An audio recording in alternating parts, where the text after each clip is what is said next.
বিশ্বব্যাপী দাওয়াত ও তাবলীগ ইসলামের যে মেহনত চলছে, এই মেহনত কোরআন ও হাদিসের আলোকে সঠিক কিনা আমাদেরকে বিস্তারিত আলোচনার মাধ্যমে জানার কৃতজ্ঞ থাকবো। সুন্দর প্রশ্ন করছেন, আমিও সুন্দর জবাব দিব। অনেকে মনে করে হুজুর বেহুদা তবলীগ জামাতের বিরোধিতা করে। না, বিষয়টা এমন না।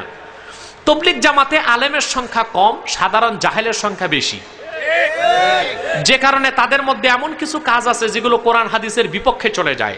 আমরা এটাই বলি যে আমরা বলি তাদের সংশোধনের জন্য, ঠিক কিনা? কথা বুঝেন নাই?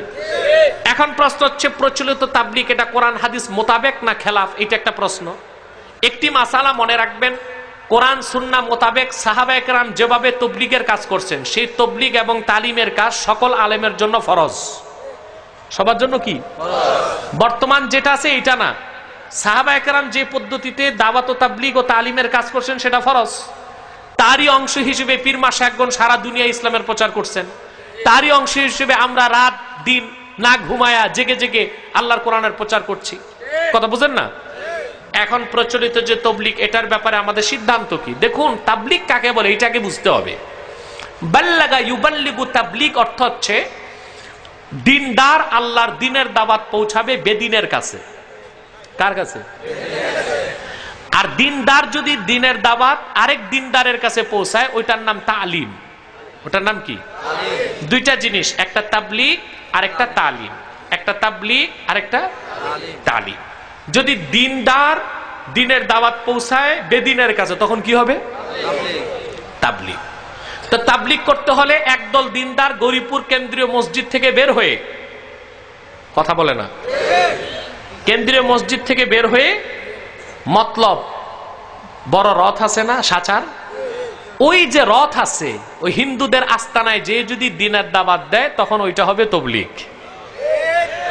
আর গৌরীপুর কেন্দ্রীয় মসজিদ থেকে একদল লোক যদি দিনের দাওয়াত নিয়ে বের হয়ে গৌরীপুর বাস স্ট্যান্ড মসজিদে যে আরেক দল মুসলমানকে নামাজ শিখায়, দোয়া শিখায়, উজু শিখায়, গোসল শিখায়, এইটার নাম হচ্ছে তালিম। এটার নাম কি? তাবলীগ এক জিনিস, তালিম আরেক জিনিস। এখন নাম দিবেন তাবলীগ, কাজ হবে তালিম। এটা তো কেমন হয় না? নামে আর কাজে একটু অমিল হয়ে যায় না? তার মানে কাবাব মে হাড্ডি হ্যায়। আমরা এটাই বলি, তালিম বলেন তা ঠিক আছে, আর তাবলীগ বললে তাবলীগ করতে হবে। কথা বুঝতে পেরেছেন? দুই, ওনাদের একটা নিয়ম আছে 40 দিনের চিল্লা।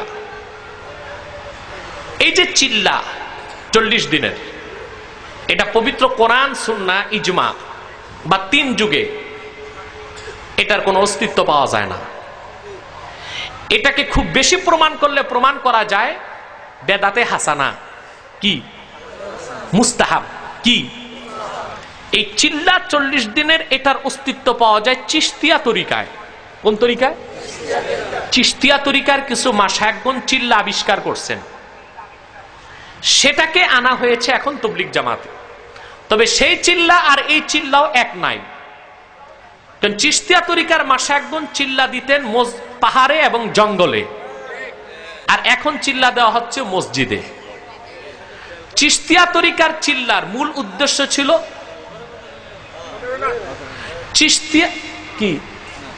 চিশতিয়া তরিকার চিল্লার মূল উদ্দেশ্য ছিল খালওয়াত, নির্জনে যাওয়া আল্লাহকে পাওয়ার জন্য।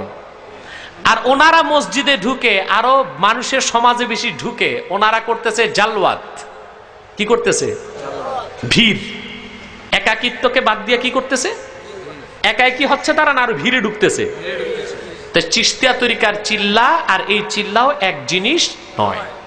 এর জন্য এটা বেদাতে হাসানা বড়জোর হইতে পারে, কিন্তু তাদের পক্ষ থেকে চিল্লা পালনের যে কঠোর নিয়ম, এই নিয়মের কারণে চিল্লাটা হয়ে গেছে এখন বেদাতে সাইয়া।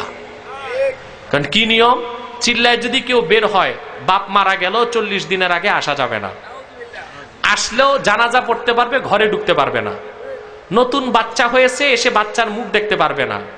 স্ত্রী অসুস্থ হয়ে গেছে, আরেকজন হসপিটালে নিবে, কিন্তু সে আসতে পারবে না। এই যে নিজেদের মন গড়া একটি বেদাতে হাসানার কাজে ফরজের মতো কঠোরতা, এই কারণে এই মুস্তাহাব আর মুস্তাহাবনা এটা একটা নিছক বেদাতে পরিণত হয়ে গেছে।